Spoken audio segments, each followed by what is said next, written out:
Slack sells, and CyberPunk thrills.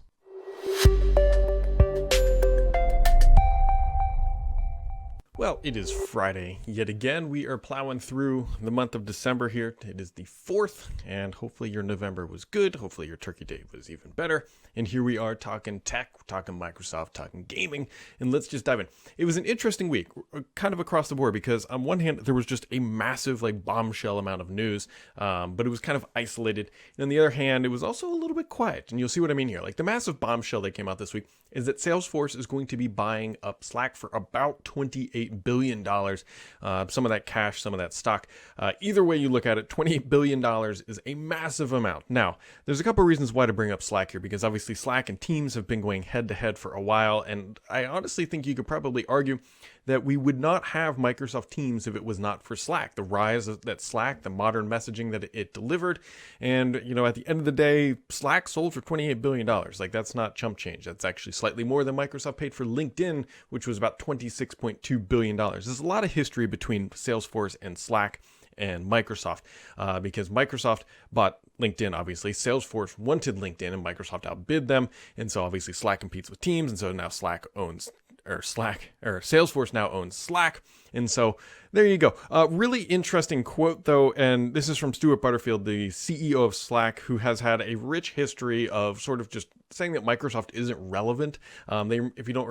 If you don't remember, they actually took out an ad in the New York Times the day that Teams was launched, said, "Welcome to the party." And then Teams kind of just basically came and crushed them. But that's the Microsoft way. I mean, that's Microsoft's bread and butter is productivity, so you got to be careful when you play with them. But what he said there, he says, there's a narrative that Slack doesn't have enterprise customers when the truth is Microsoft's products don't scale to the enterprise. He said that without irony, that there's a narrative that Slack doesn't have enterprise customers when Microsoft's products don't scale to the enterprise. Again, without irony. He firmly believes that Microsoft's products don't scale to the enterprise, and I'll let you make a decision on whether or not you think that's true. But at the end of the day, there's 115 million daily users of Teams, and if it truly didn't scale to the enterprise, I don't know if we'd be saying that. Other big news that has come out this week is that Microsoft has begun testing Windows feature experience packs. This is an interesting one because I truly believe that this is how Microsoft is going to be updating Windows with newer modern features and maintaining them for the longevity potentially of Windows. And you'll see what I mean here in a second, because what Microsoft has been doing is they've been decoupling applications and functions of Windows 10 from the OS itself. One of the most popular ones is Edge. Now, I don't know if necessarily Edge is going to be serviced through these experience packs, but you've other things like Snipping Tool, and there's a bunch of other features like that can now be serviced without major Windows updates. I think this is going to become important for the serviceability, or honestly the enterprise customers, where Microsoft can push out just one update per year, right? They launch a big update in the fall. That's what we're hearing they're going to be doing in 2021. And then throughout the year, they can actually update the apps through these experience packs. So then you get a big release that's supported for 30 months or however long Microsoft's going to do it. I'm sure they're going to change that again. And then throughout the year, they'll just keep doing service packs, and that adds features and functionality that can easily be blocked at the enterprise level. So that's why I think it's honestly a big deal. Also, Microsoft is working on Android apps on Windows. Now, there's a lot of uncertainty around how this is going to work. One of the primary reasons is that typically Android apps have to have a Google service tie-in, right? That's part of the features and requirements for building an app and putting it into the Google Play Store. So it'd be interesting to see how Microsoft plays in this water. Do they have a deal with Google to allow Google app services on Windows? I wouldn't hold my breath for that, but there has to be some sort of tie-in. They have to find that workaround, and how they're going to make that work is still yet to be understood. It's an interesting space to watch. Now, people might be saying, why would you ever want an Android app on Windows 10? That's a very fair question. And there's a parallel to obviously what Apple is doing with the M1 with Android apps on the desktop. But myself personally, here's a scenario that I would use Android apps on my desktop.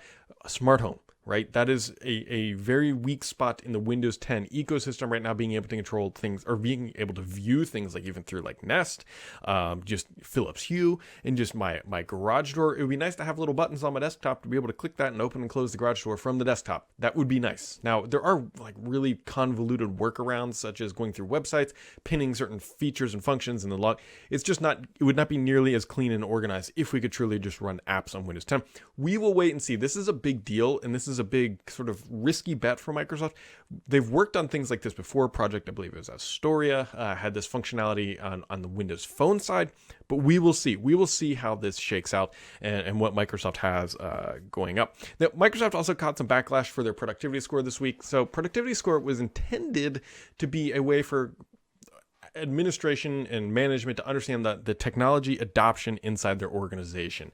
But because of the way Microsoft structured some of the features, it was very easy to be like, hey, this looks like a spying tool on your users. Now, especially with remote work, you could argue that maybe management wants to see that if they're trying to micromanage. But I can tell you that if you work in an environment that extremely micromanages, it's typically not a healthy place to work. Anyways, that being said, Microsoft did walk back. They're going to anonymize some of the data, make it harder to pinpoint like explicitly which individual user is doing what and at what time. And so the backlash has worked, and Microsoft has responded, which is a good thing. If you use the Microsoft Editor, this is actually somewhat of a big deal too for many people. It now supports multiple languages. Typically, if you use things like Grammarly or Editor up until this, like it supported one language. And so if you're fluent in multiple languages, write multiple languages, it could be a big pain in the butt to use a tool like that, which I highly recommend. My personal workflow is that I typically write in Word, so I get the editor functionality, and then I paste in the browser where I get the Grammarly review. So I'm getting two sets of AI eyeballs all over my content, stealing my data. But either way, that way you kind of get both worlds there. But so Editor now works like that, and so that is actually going to be helpful for some people. And so other things happening. Qualcomm unveiled this week the Snapdragon 888. Yes, that is going to be the chip that is going to be powering all of the Android smartphones for the foreseeable future. And by foreseeable future, I just mean 2021 until we probably get the 889. I don't know what their next chip is going to be. But here's the deal. Like Qualcomm, it's a good chip. They did a lot of good stuff in the photography. And so basically what this means is that, hey, Android smartphones and flagships next year are going to be better. But the one thing that always comes out, or not always, or it's going to be always coming out after this now, and you'll see where I'm going here in a second, is their chips are being compared to the M1, obviously Apple's chip. And so it's interesting to watch this because I don't quite know why they did the M1 and not so much like the A series 14, but it doesn't really matter. ARM is the future for a lot of mobile computing, and or it might even be desktop computing too. Especially once Apple starts going down that route and forces the market to potentially follow just for that marketing prowess. Qualcomm is going to be in the spotlight, and sometimes they're not winning. And the interesting thing here is that nobody else can buy an M1 chip or an A series 14 chip. So yes, it is interesting to watch Qualcomm chips get paired to this for the performance. And it pretty much just says, hey, Apple, because they're completely vertically and horizontally integrated effectively. And they don't have to worry about selling these chips, so they're not worried about margin on these chips, has a distinct advantage. Whereas Qualcomm makes the chips and then has to sell them for a profit to, Samsung or whoever. It's just interesting to watch, but these comparisons are always going to happen, but at the end of the day, they don't really matter because nobody else can buy them. Like if you want an M1, the only way you can do it is go buy an Apple device. It's not like Samsung can go get an M1 chip themselves. And so Qualcomm will continue to absolutely be the dominant player in the mobile ARM segment, regardless of what Apple does, unless there's a titanic shift to more people buying Apple products, which I guess could happen, but there's always going to be that separate market, which Qualcomm will continue to dominate. The only other person who could potentially really challenge Qualcomm might be Nvidia in that space, but we haven't seen that materialize yet, although there's whispers that they are working on this stuff. And so it's interesting just to watch how Snapdragon, how Apple, and how ARM is all sort of manifesting at the same time. And so we will see how this plays out over the long term. I'm pretty bullish on ARM. I think the biggest loser here is going to be Intel. They're going to have to scramble and find a way not to remain relevant. There's always going to be x86 workloads, and there's always going to be cases where I think Intel and AMD candidly have chipsets that are just going to be better than ARM for certain tasks. And so I think the market reign of x86 is the be-all end-all solution is absolutely over, and that ARM is going to be the new king to sort of unseat, if you will, but it's not always going to be in the high-end or niche workloads like we had seen previously. So it'll be interesting to watch. All right, on to the gaming news of the week. So this week, Microsoft bought Smash.gg, and I made the poor man's assumption that, hey, that was going to be an Xbox property, and as as it turns out, it's going to be on MSN, which explains why when I emailed the Xbox PR people, they didn't quite understand what was going on. And so it wasn't until I got in contact with some other people inside of Microsoft that I learned that this is going to be part of MSN. They're going to be bringing this content into MSN esports coverage. I don't quite know if they're going to be fully like bringing on like the community platforming of esports events, but here we are. Microsoft is buying Smash.gg. I honestly hope that they do integrate some of this into Xbox stuff, just because it is a popular platform for organizing, well, Smash tournaments, which is where Smash and Smash Brothers comes from. Anyways, they bought Smash.gg, and there you go. The first big update to Xbox has rolled out, and the biggest thing you need to know about that is there's more dynamic backgrounds. That's sort of at least the thing that I was looking forward to. Other interesting news, at least to me personally, in the gaming world, is so CyberPunk, some people got their hands on the game early, just shipped out, nothing malicious or anything like that. They got their hands on the game early, and they noticed that it was running at 60 FPS on the Series X, which, I mean, that's sort of the baseline. I think people, based on the assumptions and the headlines read this, were like disappointed that it only ran at 60 frames per second, which is kind of nuts in itself.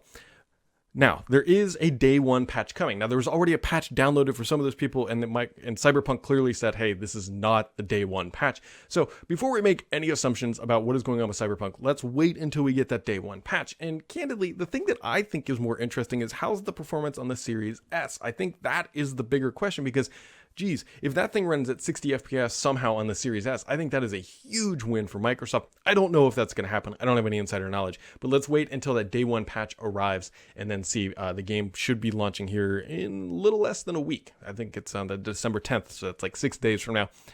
And I don't think there's going to be any more delays. Let's cross our fingers on that. On the Call of Duty side, Activision put out some numbers today.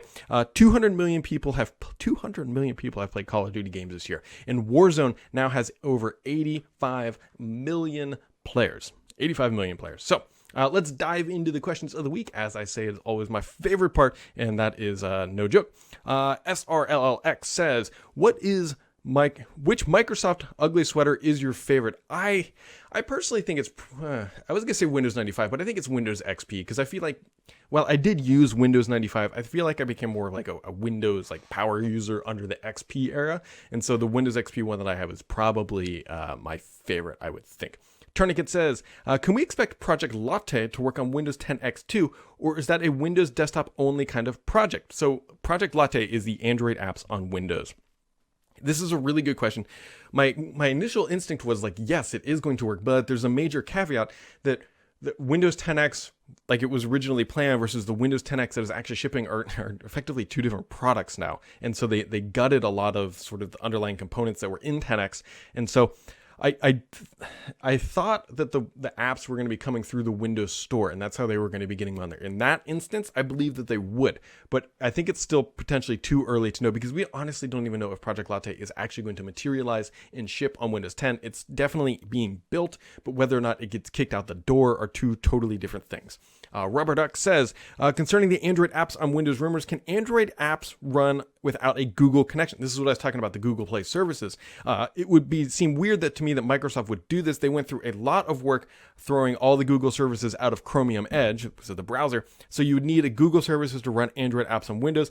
Wouldn't that kind of undo what they did on Edge? So yes and no. I mean, I guess you got to think about it more from a developer's perspective, right? If you want these developer apps to actually come to Windows 10 or run on Windows 10, the process has to be like seamless. You can't reasonably speaking, I don't think you can go back to developers and say like, hey, can you gut your app of Google services and then put it on Windows for us? It'll be great. I don't think that narrative or that pitch is going to work very well. So it effectively needs to be like, hey, just submit your app to the store and it'll run. And then Microsoft has to do some black magic on the backside to make sure that it's, one, Google's not going to be angry about it, and two, that the apps actually function and work. So that would be it.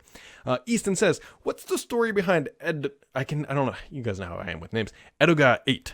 On YouTube comments, what you're saying at the beginning of the videos, I don't know, I do not know this individual, but he is always the first person to comment, and he always takes the very first phrase I said and just pastes it in there. That's all he does. And for some reason I find this hilarious, and he does it every single time, and I highly encourage him to keep doing that, because I will keep faving his comment. It's just a little meme. There's nothing, there's no deeper meaning behind it. Sherlock Holmes says, since Paul spoke about cloud gaming and game services like GeForce Now, that's what I currently use, I just wanted to ask what you think. Do you still own a gaming PC, or do you just use an Xbox? So, I mean, define gaming PC, I have a PC upstairs that is absolutely more than capable of gaming, and I do play Flight Simulator on it. So from that aspect, yes, but I play just about every other single game on my Series X. So I think these cloud services absolutely have a spot. I think they're more targeted towards potentially devices that don't have high-end GPUs. I think that is where they're going to find their sweet spot, because anybody who wants the best and already has a gaming PC, I can't really see them using cloud services unless it's to try out a game before downloading and installing it. Eisner says, still flying in Flight Sim at all? Yes, I am. He says, Asobo has done a pretty bad job with updates, seemingly breaking the sim with everything they put out. If you were in charge over there, what would you change? If I was in charge over there, that's a tough one. I have seen some rough updates that have come out that every time they put something out, it always seems the install process is always weird, because it looks like it's done installing, and then you go try to play, and then it downloads like 60 gigs more of data. And so I don't know what I would change. I mean, obviously I would love to say, hey, let's just not make this suck. That's the obvious statement, but I don't know if that is actually going to happen. By the way, if you haven't, you should download Fly-by-Wire mod for the A320NX. Pretty incredible open source freeware. I should take a look at that. I absolutely should. Brother Nod says, have you considered doing gaming headsets review? I was looking at the Audis Penrose as a gaming music plus Microsoft Teams all-in-one headset. It'd be great if you had input, since you cover Teams and Xbox. So it's interesting. I don't cover, like, I do hardware reviews, but I don't do a ton of them, because for one thing, like, headsets are really weird to review. I'm not saying I'm not. Maybe I can reach out to these guys and see, because it does do all that different functionality. But it's an audio review. Like, they don't do well on video, because it's like, okay, here's some audio review. Like, there's nothing to show off. Audis, I believe, is a pretty decent manufacturer of audio equipment, and I believe that headset is quite expensive. So I'll reach out to them, actually, and see if they will ship one over here.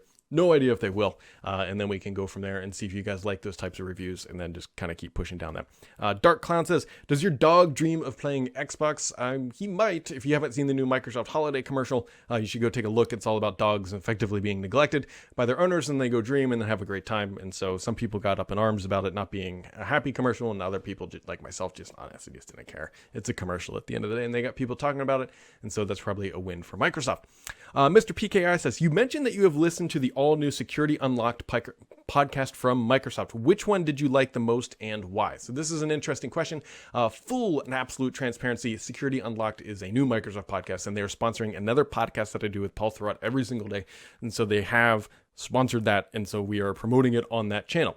That being said, this podcast is being hosted by a good friend of mine named Nick Fillingham. So Nick, I've known Nick, I think, for a decade, maybe longer than that. He's actually the reason why I have the email address brad@outlook.com, because he helped launch outlook.com, and he's been trying to get a podcast up off the ground for a while now, and they finally did. And it's good. It's a technical podcast. And so if you like security and you like to understand what Microsoft is doing, I've listened to every single episode. And so which one is my favorite? Well, I'm going to dodge the question by not dodging it. My favorite thing about podcasts, especially knowing like they're just getting up off the ground, is listening to the first one, and then listening, I think they're up to 6 or 7 now, and listening how it changes, because there's always rapid changing of just the process and mentality and functionality of a podcast from the early days. Like if you go back and listen to this podcast from 4 years ago, it's way different than it is today. And so I enjoy watching that change. I usually just listen to this stuff in the morning. It's pretty tech heavy. It's a big knowledgey dump of information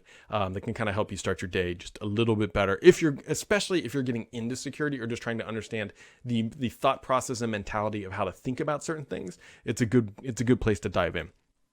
Usman writes in with a question about his about the Surface laptop and image retention, and so I'm going to try to sum it up here. He says, during the long-term review of the Book 2 15-inch or Book 3, did you find this image retention or ghosting on your display, or seen it in the newer Surface models like the Book 3?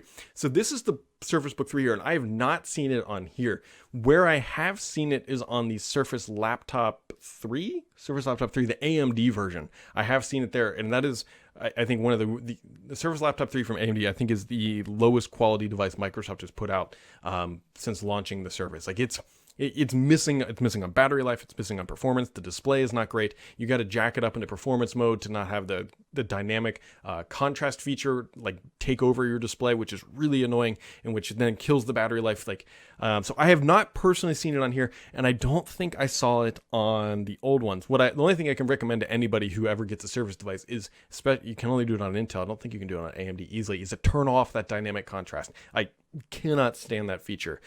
If that honestly might get rid of some of that ghosting, because that was the biggest issue that I have had.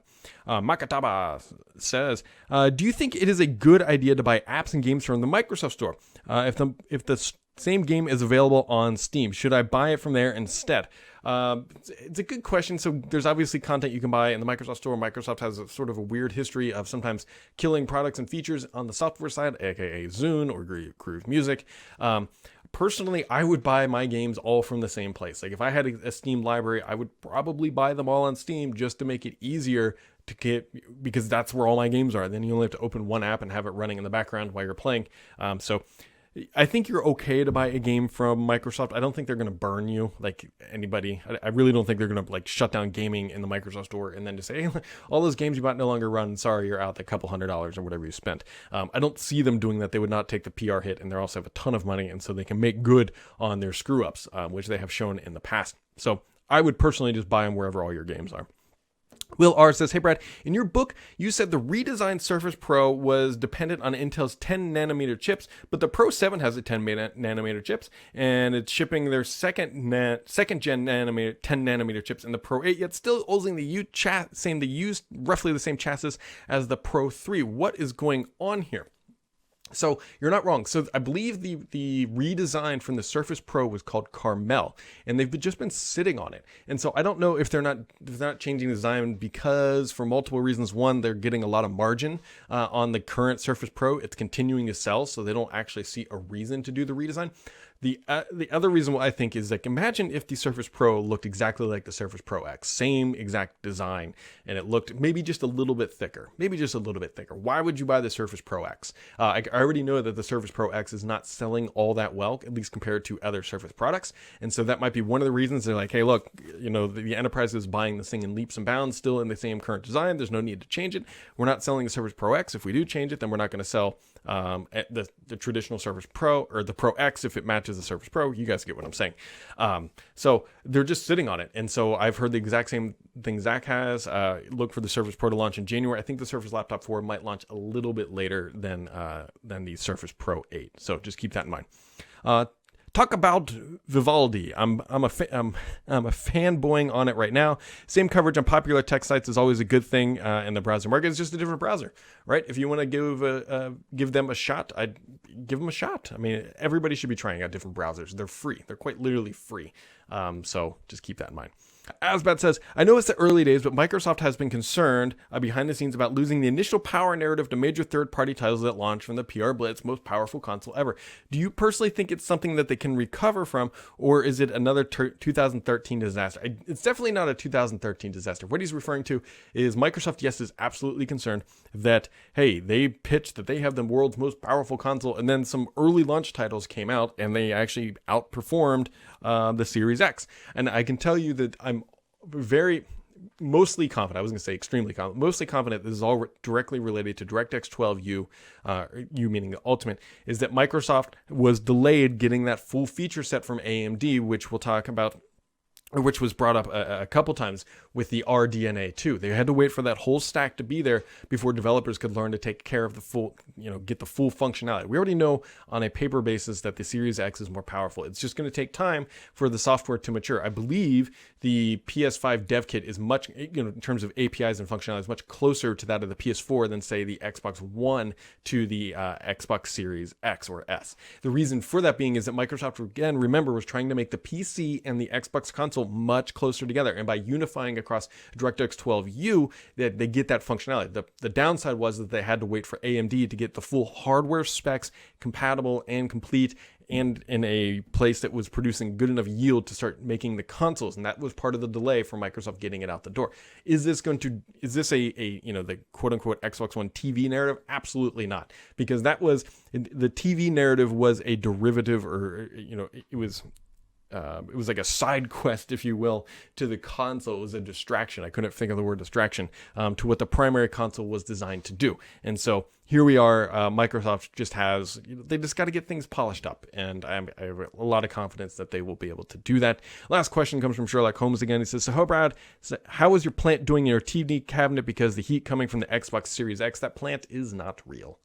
That's what you need to know. So the plant is absolutely fine.